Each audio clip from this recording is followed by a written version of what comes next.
Jean-Joseph Rabé-Arrivel, L'Aube rouge. Note préliminaire. Nous autres, Ouves, nous ne lisons les différents livres d'histoire donnés comme étant de notre race que jusqu'aux pages où se finissent les exploits d'Andrianon Puinimerin de Pouin. Le reste, nous le parcourons, mais avec un sourire d'amertume aux lèvres et quelque chose comme du mépris au cœur. Désiré Ravolon Salam, alias D. Ravlas, et Clément Razangifer, que le public accueillera demain comme poète d'expression française, ces deux jeunes gens de ma génération ne cessent, chaque fois que nous nous voyons, de m'entretenir de ce sujet. Chaque soir, assis sous l'ombre des chênes occidentaux, grillant cigarette sur cigarette, regardant les gens passer, indifférents à leur course affairée, nous causons. Ou, pour commenter les faits du jour, ou pour approfondir notre connaissance du passé, nous causons. Toujours, à chaque séparation, nous acquérons la conviction que, écrite par des gens intéressés, notre histoire est incomplète et pour n'avoir pas toute la lumière, laisse des mois dans l'ombre. Ces lacunes seraient négligeables si elles ne faisaient souffrir que des faits sans valeur. Mais elles tendent à noyer des dates inoubliables. Pire encore, elles se permettent plusieurs substitutions. Cela, et c'est indubitable, pour servir des politiques. Nous ne savons si celles-ci en sont satisfaites et en tirent vanité. Toujours est-il que nous les voyons heureuses d'un triomphe facile, n'écoutant que leur fougue aveugle et se moquant du reste. Nous n'en sommes ni partisans ni adversaires.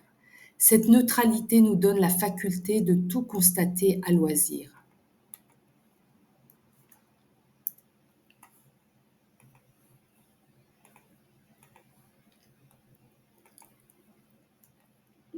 Ignorant que chez les Ouves, même sans livre, l'histoire se perpétue et se transmet de génération en génération par la voix des veillées, les politiques, influençant les historiens, ont donné une idée et une image très inexacte de la vie d'hier de ce peuple.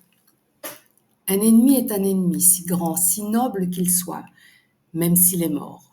Voilà la devise que flétrissent les innombrables et véridiques récits que, entre deux ou trois chics qui foncent le jaune de leur ardent, nos vieux et nos vieilles nous font. Ces récits, quoi que disent et croient les politiques, servent. Ils font savoir que les Ouves, se croyant dans leurs droits, ne se laissèrent pas faire et résistèrent vaillamment.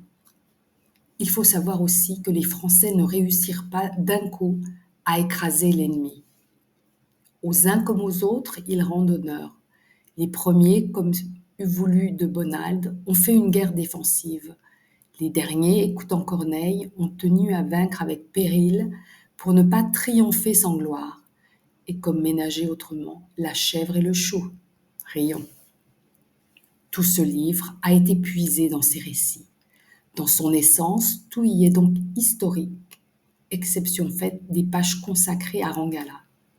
Mais cette fiction ne nous en offre pas moins une part de vérité. Elle montre l'état d'âme d'une époque. Le triage et la mise en série fait, il ne me restait plus qu'à fixer la désignation du livre.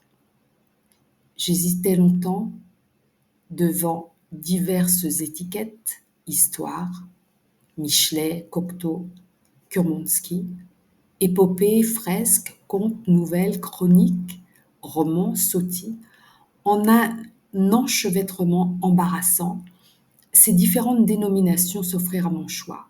J'adoptais sotie, en lui laissant presque intégralement la définition du littré, et non par amour pour celui qui a lancé ce mot, André Gide.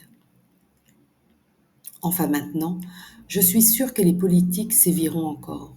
Sévir, c'est tout ce dont elles sont capables, mais répondre. Ah, elles sont trop lâches et je suis dans mon droit. Ce livre leur sera pénible.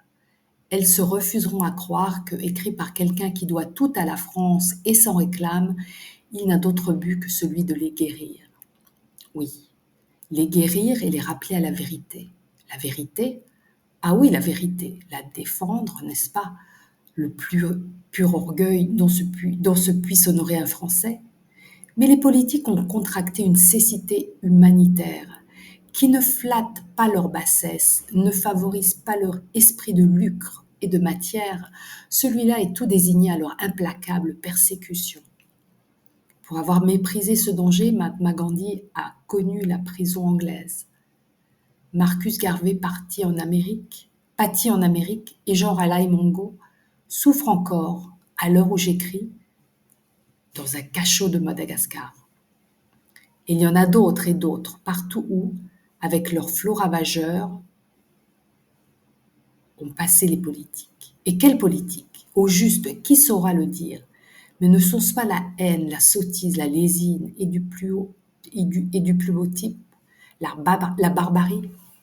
Et quand on songe qu'elles ont la prétention de représenter la civilisation et d'en défendre le principe, c'est à désespérer de la consistance à venir des influences méditerranéennes, où bien Tagore avait raison et Maran.